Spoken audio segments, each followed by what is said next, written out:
of the year. And just to kind of culminate, all of the different things we've been touching upon all year long in regards to our federal grant money, I thought today would be a good day to just share with you our free and reduced lunch percentages based on our snapshot for this year, which is actually the information that I'll be inputting into the grant application. Our monies were released as well. We did learn what our district allocations are. And then, as you recall, we did a needs assessment, back a few months ago, and how that lines up with our proposed plan for spending. So when we go in and we do the grant application, we not only put in our free and reduced lunch numbers for Title I, we also have to put in information related to our needs assessment, and then also take all of our allocations in the different titles and pocket them into specific accounts. So that way you're tied to that spending plan, because you can't spend for certain things out of different accounts. So when you do the initial grant application, the goal is to be as exact as possible, because otherwise you have to do an amendment, and an amendment really takes a long time for the state to approve it. So we try to get it to be as close to exact as possible based on the needs assessment and what we know exists in our current budget, and what our initiatives are for next year.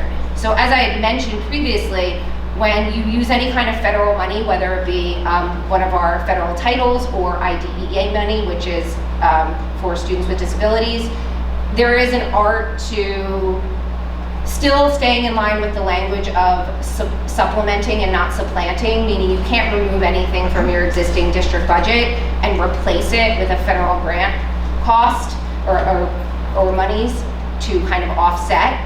But what you can do is you can plan strategically, knowing kind of where your allocation will fall, to not build things into your district budget that based on the history of what you've got for an allocation, that you can offset and still pay for and get, but not build it into your district budget. Because once you build it into your district budget, you can't take it out and use federal funds to pay for it.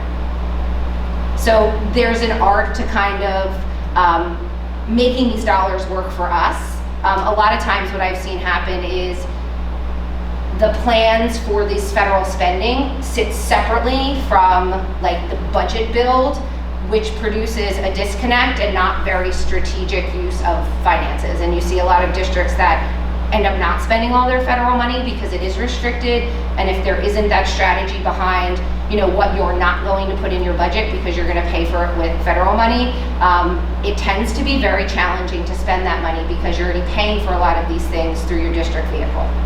So today, those are the things that I want to share.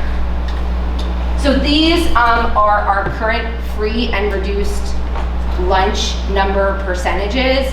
And as you can see, demographically, I think, we would all anticipate this is kind of how this would fall. It doesn't really vary too tremendously year after year. I know at one of our previous meetings, I spoke about schools that are historically on the bubble. Usually our free and reduced lunch cut and poverty line threshold hovers, I've seen it be anywhere from in the high 10 point something, all the way up to 12%. So schools that are in that area of 10 to 12%, they tend to bounce year to year in and out of status. But if you remember, and this is for Title I only, so if you remember, I had mentioned that there are some schools that historically bounce back and forth. Navesink, Fairview, Leonardo, some years they're in, based on these figures, some years they're out. Most of them do have a bounce back feature where, we have the ability through the federal money to fund them even if they don't qualify for one additional year. And what we've seen happen is when we do that, chances are the next year they bounce back into true status. So I haven't seen buildings truly eliminated long term. Every once in a while we'll have a school like a Fairview or a Navesink that will have a couple of years where they're not eligible, and then they'll have a year where they are. But history tends to be pretty true to how we see those numbers play out. When I looked at these numbers, I was actually pretty surprised at because I know we had discussed the concern with some people not submitting those free and reduced lunch forms, but these I feel are very, very accurate accurate as to what we saw before COVID. Absolutely. I didn't say, oh my gosh, that is definitely not a number that I would expect. These were pretty much in line with historically prior to COVID where we would see these numbers fall. So as you can see, based on this, you can see that there are a couple of schools in that 10%. I see Navesink and Fairview. Fairview was in status this year. They may be a school that has that kind of like hold harmless for a year where they do get funded or we can fund them, and then we see kind of what happens next year. Leonardo, I know we had talked about that small building. They're 15.7. That'll be convincingly in the receiving Title I funds.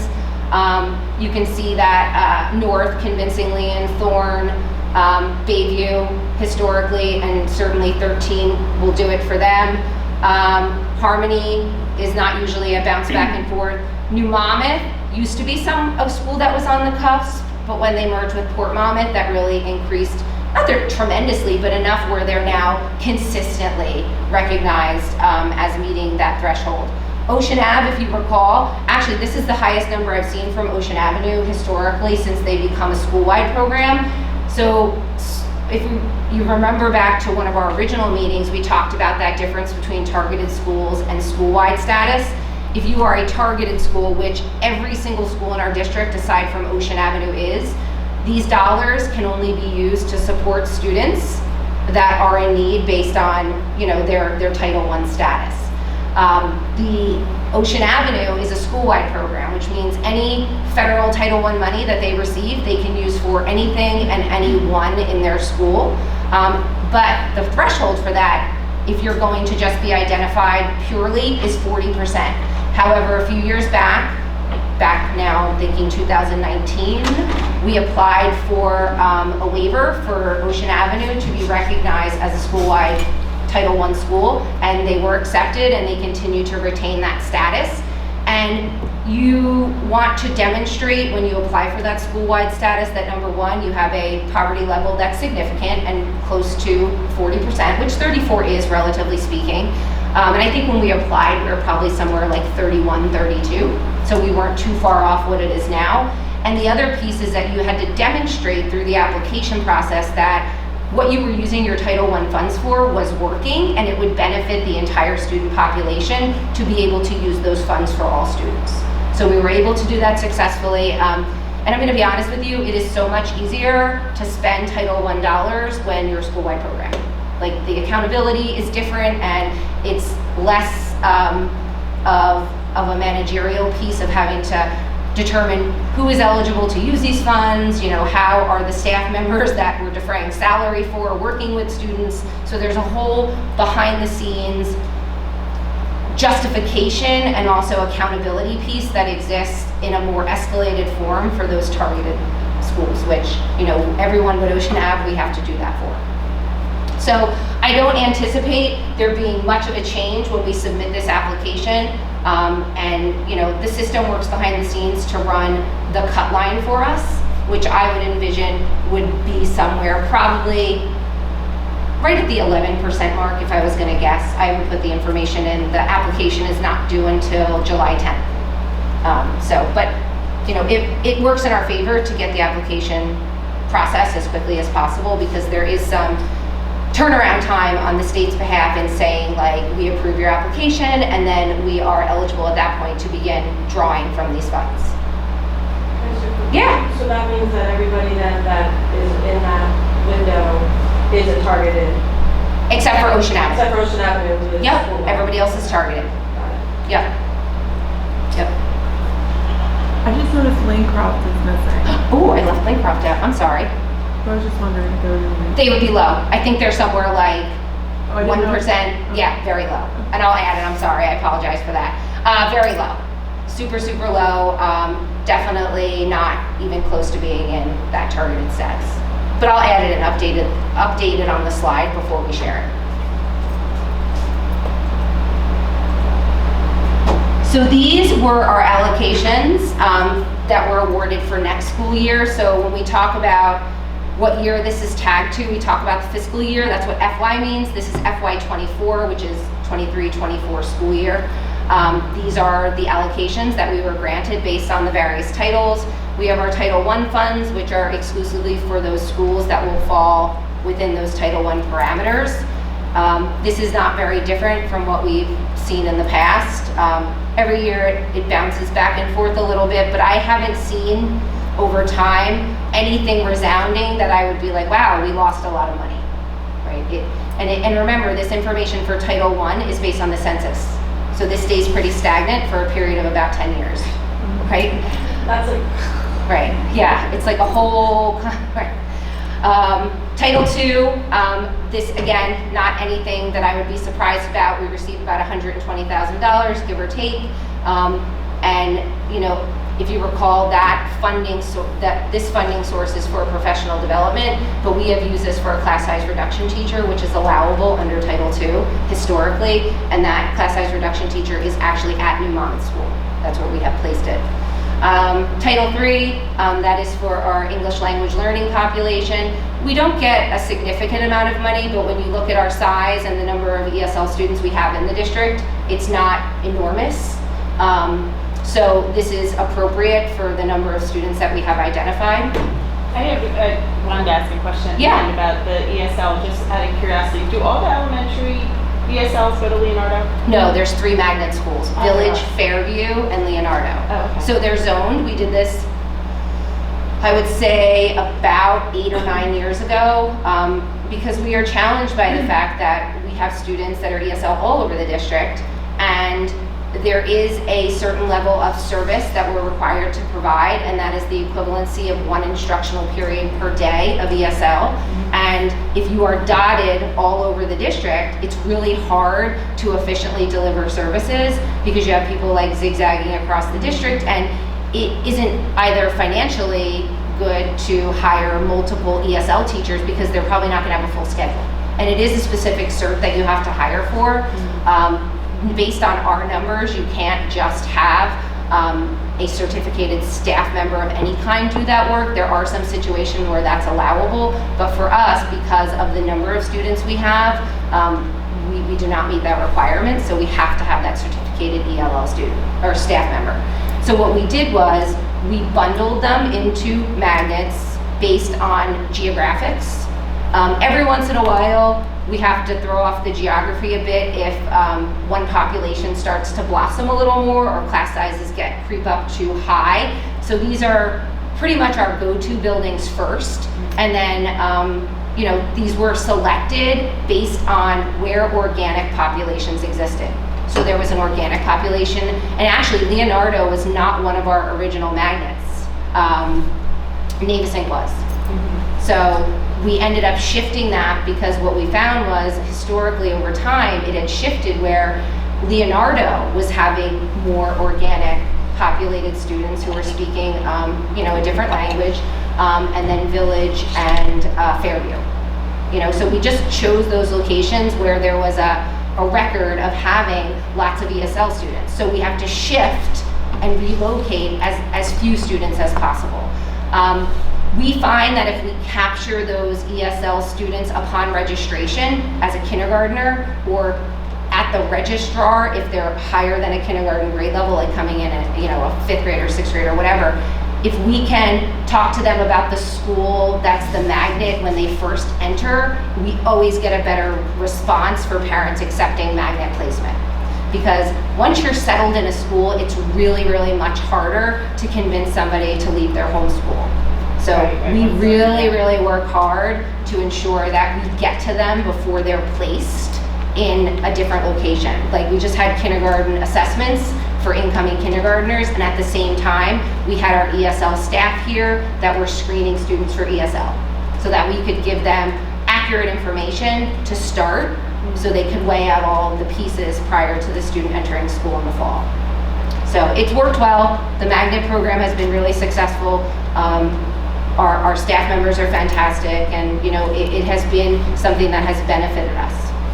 How does that go on to middle? I'm just saying because for when we delivered our graduation signs for the 5th graders in Leonardo, we were up in Port Monmouth, and then we were over by Harmony. So they all go to the magnet for middle school is Bayshore. It is Bayshore. Yeah. Okay. And the magnet for high school is North.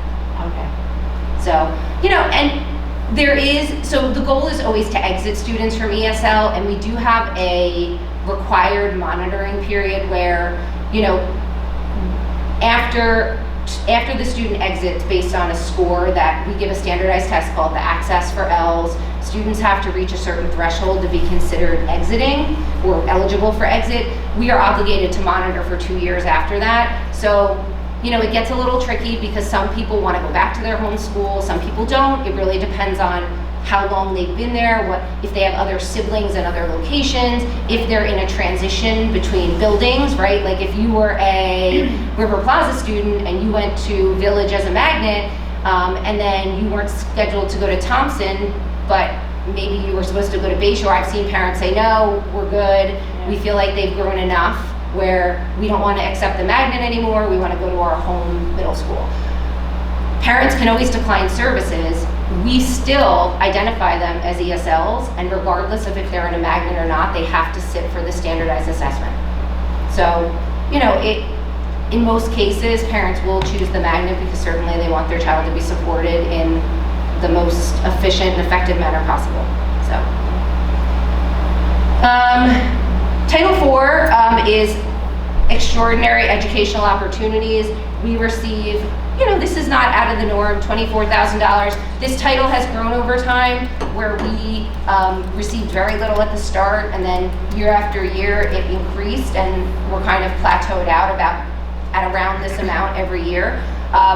This title is interesting because you have to stay in certain proportions of spending for well-rounded education and mental health. So like there are certain thresholds, minimum and maximums for the percentage of spending for each of those categories. And I'll get into what we use it for historically and what our plan is for next year, but there's always kind of that balancing act within this title that doesn't exist in the other ones. So our Title I plan. So as we had mentioned before, most of our Title I funds historically and for next year will be used to defray a portion of our interventionist salaries at each of the schools in which Title I students exist. So this is where it gets a little tricky for those Title I targeted schools. So because I'm defraying a portion of an interventionist salary through Title I funds, I also have to prove that those interventionists are working with Title I students in proportion to the amount that I've defrayed within their salary. So every month they submit something called a time activity record, which demonstrates who they're working with. Not that they can't work with other students, I just have to make sure the amount of Title I funds that I'm putting into their salary is the equivalent proportion of the time that they're spending with Title I students. And it's way over and above that anyway. Because the way it typically falls is most of our students that are identified as needing support tend to fall in that category of Title I students. What we did this year, which was really great, and it was really a benefit to the district, is we put in a couple of bundles of money, which are referred to in the grant as set-asides, for specific things that had come up historically over time. And as I had mentioned, if you don't put them into the right account, you can't spend it that way, and you really have to structure out like what your solid plan would be. So what we did is we set aside a chunk of money for students that couldn't defray the cost of field trips. We've defrayed numerous field trips for students at Ocean Avenue School this year and Thorne Middle School. They just send us who's in need, we cut a check to them, and the parents don't have to pay for the cost of those excursions where other children may be charged. So kids don't know about it, we do everything behind the scenes, and they all get to go on the trip. We've also put a small bundle aside for Ocean Avenue for assemblies and other programs within the building. Because they are a school-wide program, I can do that.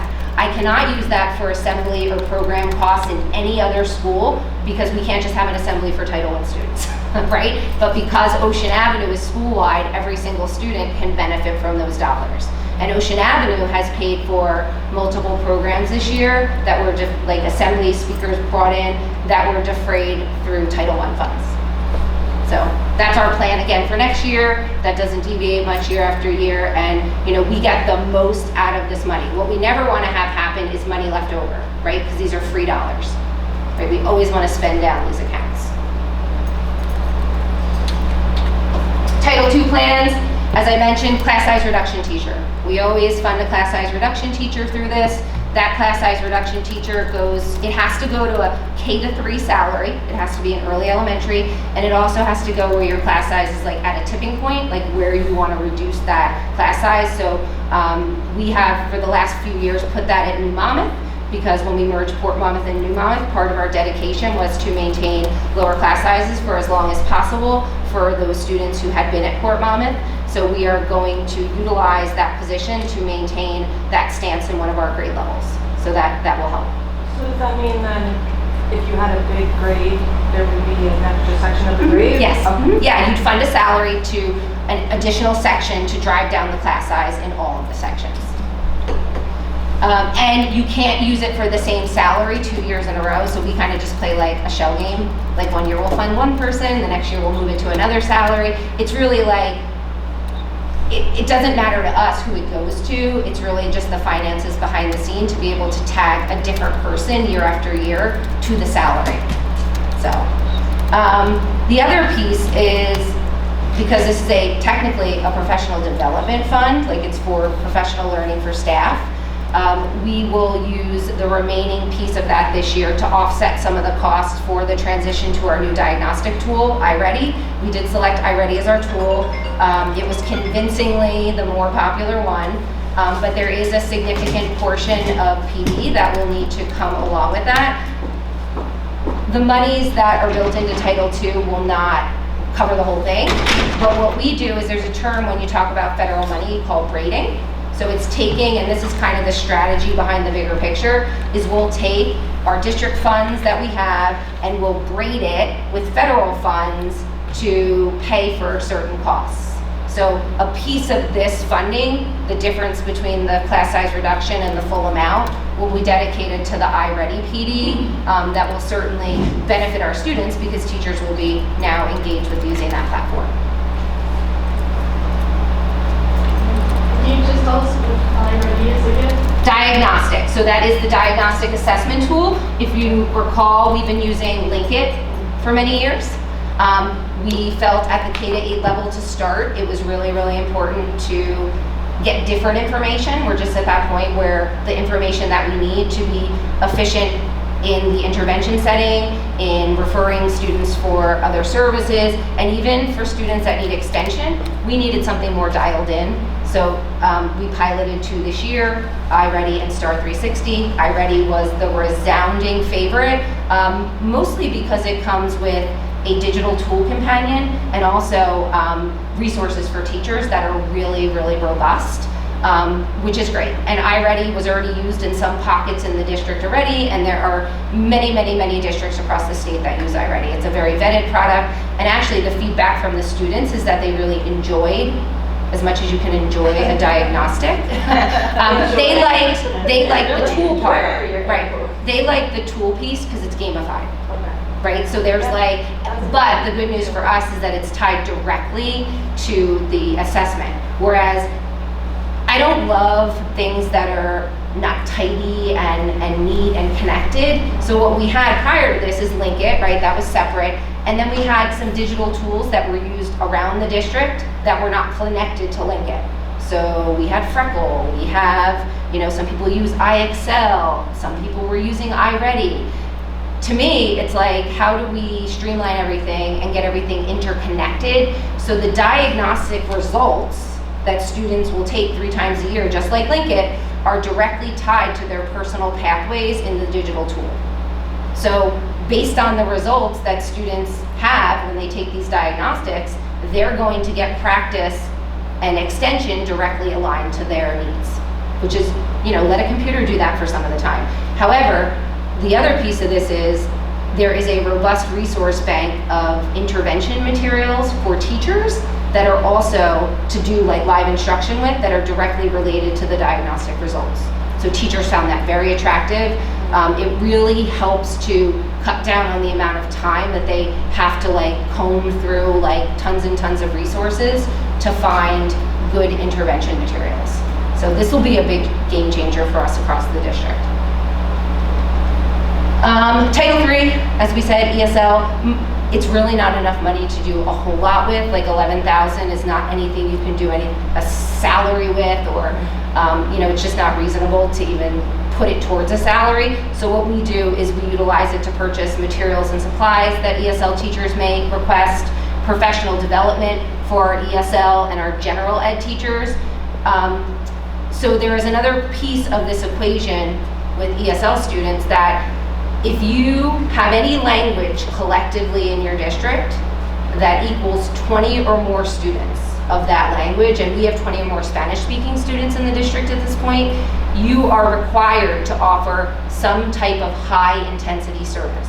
So high intensity means that instead of just that one period equivalency per day, you have to provide a double of that. But you can do that through the vehicle of training your general education teachers in something called Sheltered Instruction Observation Protocol. It's just a method of instruction for ESL students. So we have now at this point an extreme number of teachers in the district trained in this, and we always look to grow that. So part of the PD funds that are set aside in this are used to defray the cost if anybody else needs training. Now that we have such a big bank of teachers that are trained though, we can strategically place ESL students in those classrooms, and then at the same time continue to grow the number of teachers that we get that training for. And then the final thing that we utilize some of these funds for are translation services and translation equipment. So when we have parents in that are not English speakers, we certainly have a couple of Spanish speakers in the district, but we have lots of languages here, so it's unreasonable to think that we're gonna have home-based translators for all of those languages. But there is a translation service that we use, where if we have a parent who speaks a language that we don't have a translator for, which is most of the languages, we'll just use the translation service.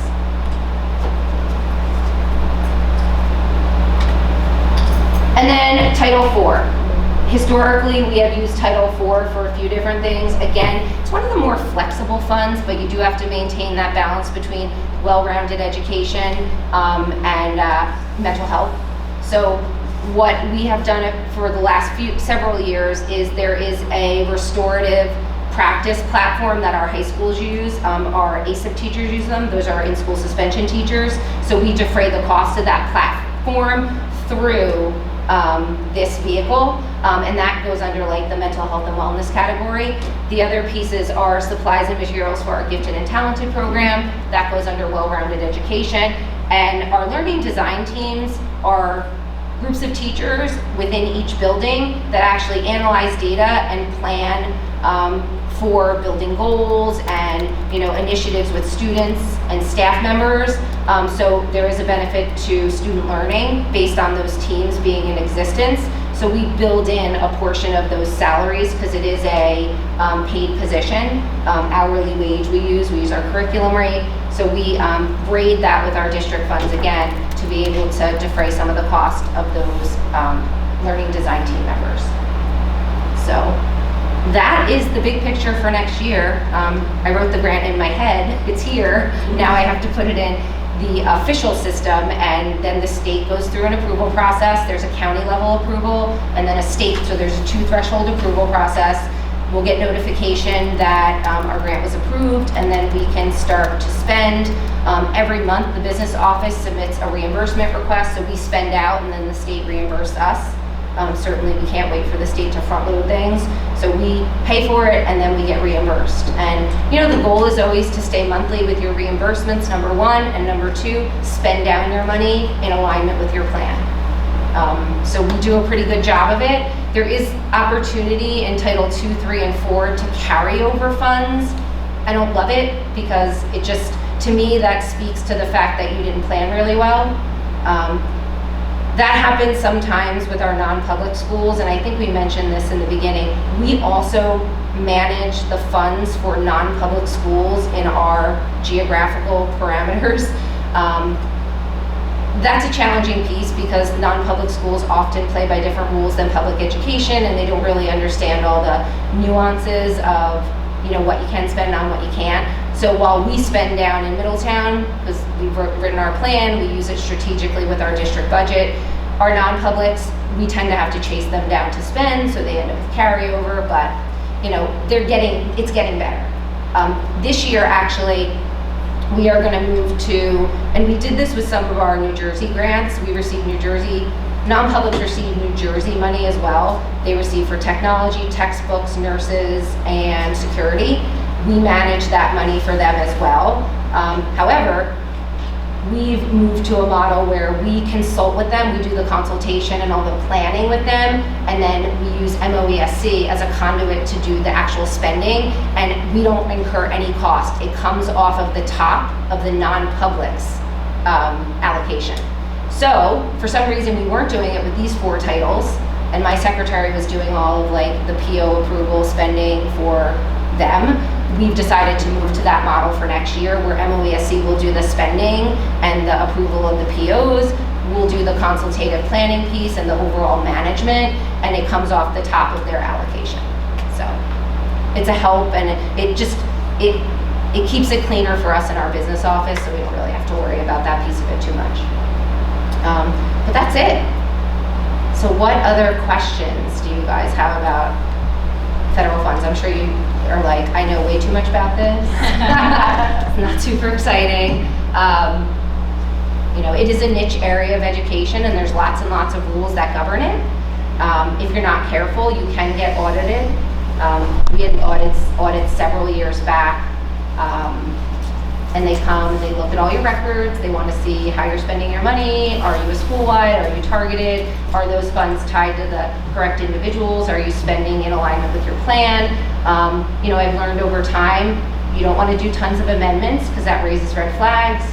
If like you're amending, they're like, what's going on here? So you might get an audit as a result of that, but I'm confident that we are in a spot that if we ever did get audited, it would not be a big deal. We just give them the requested information, and sometimes it's random too. That happens, but these titles are things that we have year after year, and which is different from any ARP or ESSER money. That's also grant federal money. It's just this is money that we repeatedly get. What year are we in the census? It just changed, so maybe because when I was in my previous district, I think I told you guys this, I was receiving Title I funds for a very affluent community, and I'm like, how did that happen? But it was based on Hurricane Sandy, so like I retained that until 2020. So I think we're probably just in year 3 of I think it's like a true like 2020 through 2030. Because I got my you're not eligible anymore when I was there in 2020. So that would line up, or maybe even 2021. So that would line up with the 2020 census. So. Yeah. So that's it. That's the title lines. For the restorative practices, did you say that was used for teachers to sit in for detentions? Or? Well, so there is a restorative piece for students that are, that they've had disciplinary infractions of some sort. Our ASIP teachers, our in-school suspension teachers who are working with students who are in those rooms for like full days, rather than out-of-school suspension situations, they'll work with them on some restorative practices using that platform. Also, our guidance counselors have access to that, as well as our vice principals at the high school.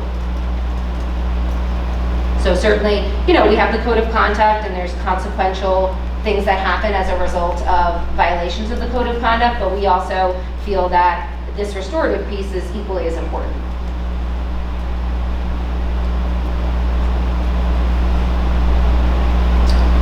So, yeah. Am I allowed to ask a completely unrelated question? Sure. I know the answer.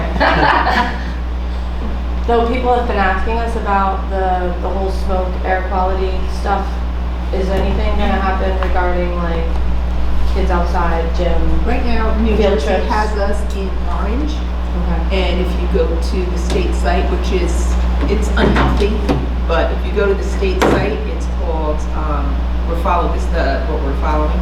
It's called airnow.gov, Okay. and it says for unhealthy for sensitive groups is the orange, and it just says it's okay to be active outside, especially for short activities such as recess and physical education. Then it says for longer activities such as athletic practices, take more breaks and do less intense activities. Obviously watch for symptoms, watch for any students having difficulties, and if We have students on asthma plans, obviously, we Yeah. follow the asthma plan. Okay. You know, and if a parent has an issue, you know, specifically maybe the child has a cold and they don't want them to go outside today or something, I just call the principal and say, just please keep them inside. But for the majority of our students, we're gonna follow the guidance. Yeah, and for schools, students that have asthma action plans, our head nurse today just sent out reminders about that, so, you know, they're taking the precautions without, you know, if we can have kids do activities, because there's lots of field days going There's on. like I was gonna say, field could trips come at a worse everywhere. time. Yeah, so we're just keeping our eye Field on trips it. everywhere There's tomorrow. field trips. Yeah. So we have to go to Philly and I'm like, I don't. Oh, they were just saying Philly. I think Philly's today. bad, that's why we were like, Yeah. oh, yeah. Okay. And we haven't heard of many schools in our area suspending any kind of activities at this Okay. point. I mean, I heard on the news this morning, New York City schools had some action that they were following, but Yeah. we haven't really heard anything about It's just things crazy. in New Jersey. I know, right? Not something you ever No. would think we would have to think about. Yeah. Yeah, even if Philadelphia is in the red, which is the next level down, Yeah, what it is doesn't that? say you have to stay indoors. You know, Okay. it says for all outdoor activities, take more breaks and do less intense activities. Right? This happens probably quite often. It's just more or less now it's front We and know center, it. like, oh no, we have to be We know careful. it. Right. Yeah. Take out your N95s again. We know everything. Right, yeah. I don't wanna know anything. Yeah. Exactly. It's easier and better. I just thought it was cloudy out. Yeah. Cloudy, it's hazy. Yeah. Today was It's a hazy day. Canada. Yeah, Yeah. it's like, it's right, it's not. Well, you got the Then last night Canada, was you got the Jackson. Jackson, Jackson. you had the Yeah. South Jersey one. I You mean, could smell it last night from Yeah. Jackson. yeah, it's crazy, Okay. crazy, so. They say later on tonight it's going to get worse, but that's like Oh. at 7 o'clock, so everybody should be back. Hopefully tomorrow is Lockdown. Goes away. Blows the Blows wind out. changed. Blows out. The wind changes. We need Beware a wind, tomorrow. we need a west wind. Clean as as possible. possible. Air It's for like some tomorrow. clean air Much better. tomorrow. That's good, Yeah. that's They good, said it's better. Yeah, yeah. So, that was our big conversation this morning. We were texting, looking Yeah. stuff up, like. what do we do? Because you know you'll get questioned on it, right? Yeah, oh, absolutely. Yeah, and we know we Yeah. have class trips going out, and There's that's a lot of like stuff an early happening. morning decision, you know, and I mean, like, you just hate to say, you're not going on your class trip. It's, you know, Yeah. it's that you can't at this point reschedule.